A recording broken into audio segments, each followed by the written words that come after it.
Hi everyone, this is Sam from astropillars.com.au and I'm just doing a short little video on the 5 tips for learning and understanding Chinese astrology, what's known as Bazi for beginners. Now, there are 22 characters we need to get familiar with and what's called the heavenly stems and branches. So I've got on my diagram here, this is out of Jack Chu's book, Calendar, the calendar for Chinese metaphysics.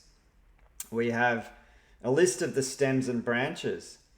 Now we have them listed out here in the ancient Chinese calligraphy, which I thought was pretty cool. So I thought I'd share this with you guys. Now, and what the heavenly stems and branches are, they're connected to the 5 elements. They're the 5 element yin and yang counterparts. That being wood element, fire element, earth element, metal element, and water element. And this is what we need to know. We need to memorize these characters basically to be able to give a good Chinese astrological reading and understand how they combine. So I just wanted to show you this little diagram here. So we've got Jia, which is actually yang wood. This is the yang wood stem. Everything starts usually from the wood elements because that's the season of spring, the season of birth, this kind of thing. So we've got the yang wood followed by yin wood.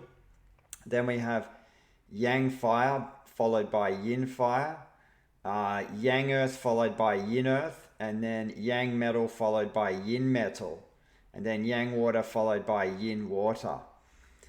And like I said, one of the 5 tips is learning and understanding and memorize these characters. And we'll move on here. The next part, we've got another 12. And everyone's familiar with these. These are what they call the animal branches. So most people know what signs and years they're born in. So I've got the rat, the ox, so to speak. So at the top here, it begins in the rat. Then we've got the ox, the tiger, the rabbit, the dragon, the snake, the horse, the goat, the monkey, the rooster, the dog, and the pig. And it's very cool how it's got all the exact stroke characters and things like this, and how we need to write them out properly, but we don't obviously need to do that.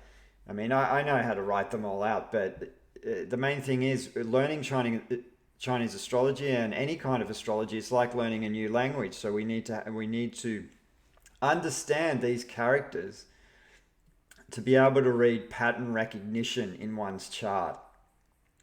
This is critical.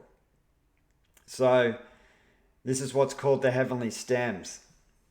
Sorry, I mean earthly branches, not the heavenly stems. Heavenly stems were before that. And then after that, we have what's known as the 5 elements. And the 5 elements are connected to the heavenly stems.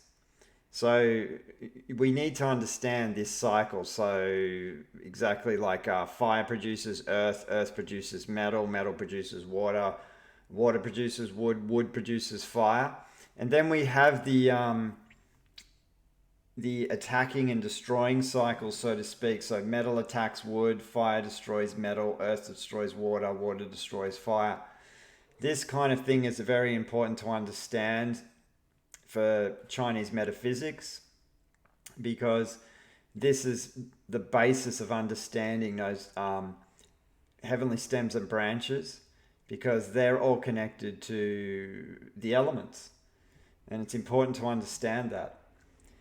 And in my course, I go into a lot more detail about that, particularly about the psychological aspects of elements, which is critical to understand. And we get a lot deeper into the, obviously, pattern recognition you need to pick up doing charts. And another key thing we need to understand is the 3 harmony combinations. This is the pig, the rabbit, and the ox, which produces wood combination. The tiger, the fire, the yang earth, which represents fire combination. The snake, metal, ox represents metal. and the monkey, rat, dragon represents water. So we've got to know these combinations to be able to basically look and analyze the chart proficiently and see what's actually going on. And the next one is the 6 harmony combinations, which are the ox and the rat, the snake and the monkey, the dragon and the rooster, the rabbit and the dog, the tiger and the pig, and the horse and the goat. Now, there's a lot of kind of configurations when we get into Bazi Chinese astrology, but these are the basic tips, right? So it's once you memorize the characters, then you'll be able to recognize pattern recognition, say, in a chart. And this is actually what a chart looks like here. I think this is Ray Liotta's chart. He passed away a few years ago. I just happened to have it in there. But for people who have never, ever, ever seen a 4 pillars Chinese astrological chart, this is what it consists of. We've got a year pillar, a month pillar, a day pillar, and an hour pillar. And down here, we've got the year. So he's born in year of the horse. But we can see we're a combination of elements. So having that, understanding these combinations are going to pinpoint the whole flavor of the chart. And another really good tip for beginners is everything pivots around from what they call the day master, or what's also known as the self element. In Ray Liotta's case, it's yang, earth. So usually when we look at Chinese astrology, that yang earth is the pivotal point, and that's going to determine earth element is going to represent himself, followed by metal, which will be his intelligence element, output element, followed by water, which will be his money element, his wealth element. This is all running around from that 5 element cycle. Then we've got wood element, which represents his power element. And then we've got the fire element, which represents his resource element. So these kind of configurations here, this is how we look at a Bazi chart. Then we move through these life cycles here. And these life cycles are going to determine the ebbs and flows of our lives, and that can all change within the years as well.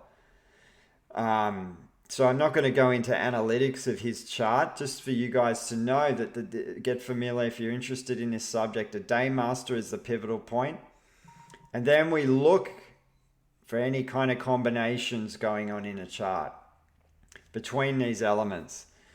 Later on, I might go and do a few chart details and getting into the specifics. But these are basically the 5 tips for learning Chinese astrology for beginners. So anyone interested, please visit my website, have a look. It's a great subject to understand. It's a bit unique. It's different from other astrology. And I've personally got a lot out of this subject, and I love it. So please check it out. Thank you.